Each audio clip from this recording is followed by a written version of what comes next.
Hi, so I haven't actually done a video in a while, um, but lately I have felt like I needed to share a little bit about my story, a different story than I've shared before. I actually haven't really shared this story with anybody, so this is kind of new.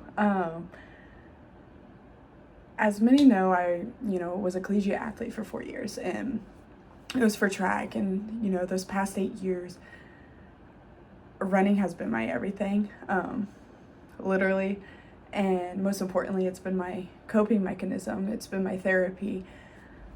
And those 4 years in high school I used running to express my emotions, different types of running, whether that's mileage, sprinting, whatnot, mid-distance. I had different emotion going on, and that would determine what I would run that day.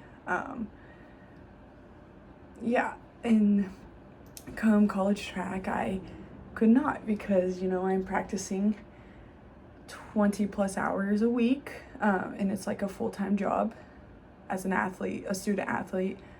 And I kind of lost that privilege to use running as my coping mechanism. Therefore, I had to find something to do other than running, but I didn't.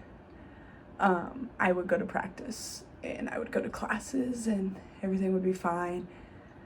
But then I would eat a meal and I would compare myself to other athletes. And, I was always told that I haven't hit my peak performance yet and I have so much potential.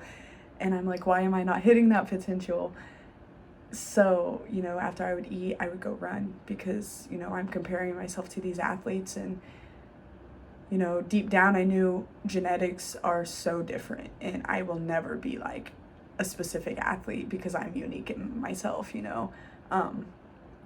But I struggled with exercise addiction, terribly, especially junior and senior year of track. And I just wanted to be better. And, there's quotes out there, one quote saying, like, if nobody's out there working hard, or if you're not out there working hard, then somebody else is. And I always loved that quote, but I loved it for the wrong reason. Because every time I saw that, I'm like, why am I not out there working? Yeah, I just did 6 hours of practice, but what's 2 more hours gonna do? But it did a lot. I did not take my rest days. I didn't believe in rest. So junior year, I get up to practice 6 a.m. morning, and, I'm feeling fine. I had a banana, but it's a Tuesday, 6 a.m. practice. Those are always our hard mornings. And I passed out. And I was taken to the hospital. And, they're, putting fluids in me. Then I drank so much water, and I thought I was eating enough. I thought I was drinking enough water. But that doctor came in, and, I was dehydrated, and I had no food in me, and I was on the verge of having an eating disorder. And he said that if I continue down this path, I'm going to develop rhabdo, which is an eating disorder in athletes. And basically what it is, you're over exercising, and, you're doing too much exercise and you're not eating enough. And that was not what I was, wanting. Like, that was not the outcome I was wanting. That's not what I was doing it for. But even though, I thought I was doing it for the good, exercise addiction is never good. And I had to take like a week off to get my body back on track because I wasn't eating enough. Even though I was eating, I was still burning so much more calories than the intake I was having, of those calories, and still not enough water. I never had enough water. And so that after that, it just came injury upon injury upon injury. And senior year, I was told my indoor season, it's over. Try to prepare for outdoor, try to be better.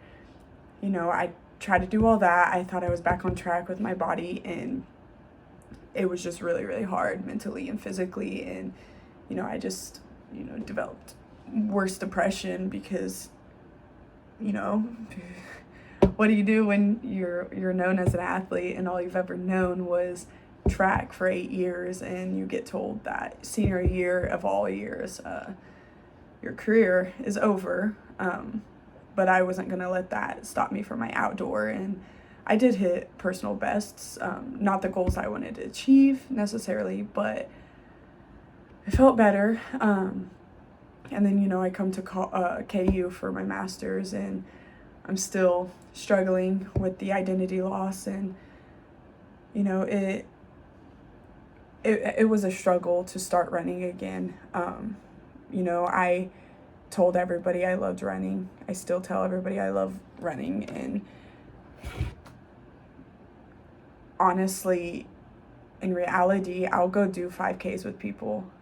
I love doing, I love the social aspect of it on occasion. And I'll tell them, yeah, let's go run a 5K, but I don't run. And it's been hard to not have that love of running. And I've been struggling with that ever since, my senior year ended of track. And, I was forced to run there because that's my sport. And not necessarily that, I was forced. I did love what I did, don't get me wrong. But it wasn't like that back in high school when I used it as a coping mechanism. And so today I'm going to celebrate this success because I only ran a mile and a half, and I did run it in eight-ish minutes. So it's not my best. And, I don't even know why I run for time, because, why is that time important right now? I mean, granted, I'm training, I want to do duathlons. But right now, I think my focus, needs to hone in on gaining that love of this back. And, almost 6 months I haven't ran. And looking back now, I'm those 6 months, was I happy? And it's at the same time, I was happy because I wasn't running, and to hear that coming out of my mouth is just really sad, because once upon a time it used to be my love, and now that love is kind of ruined because of things I've went through with it. And today, and this past week, and today, that run was, I just wanted to celebrate that little success, because that might not be a success to many people, because you do have those runners, but for me, I want to celebrate that success personally. And to be able to look back, I needed the break. I needed those 6 months off to really hone in on, how do I balance just enough exercise with my calorie intake to still be able to do the best academically, right? And it's been a struggle trying to get to that spot, but I finally feel like I'm in that spot to where I can enjoy my exercise finally again, like I used to once do. And I read this quote, and it just really, really speaks to what this video is trying to, talk about. And it's, exercise is a celebration of what your body can do. It is not a punishment for something you ate. And not necessarily was I punishing myself for eating what I ate, but I'm okay, well, I ate this, I need to go burn off these calories. And it's why did I do that to myself? Because in the long run, I could have hit my potential marks in my events without that exercise addiction, without punishing myself for taking that day off, because I would go do 2 more extra workouts for if I had a rest day on that Sunday, and it killed me and it killed my body, and my body was feeling it. And so I just want to celebrate those successes, those small successes that I did today and that I will continue doing. And I just, more of this entire video and the moral of this story that I wanted to share is that if you're struggling with something similar, if you have struggled with something similar, there are people with you. There are people to support you. It's hard. It is hard to get out of that groove, and especially if you do have a, addictive personality. And I just want you to know that the first step to being able to, overcome this struggle that you might be facing is to celebrate those small successes.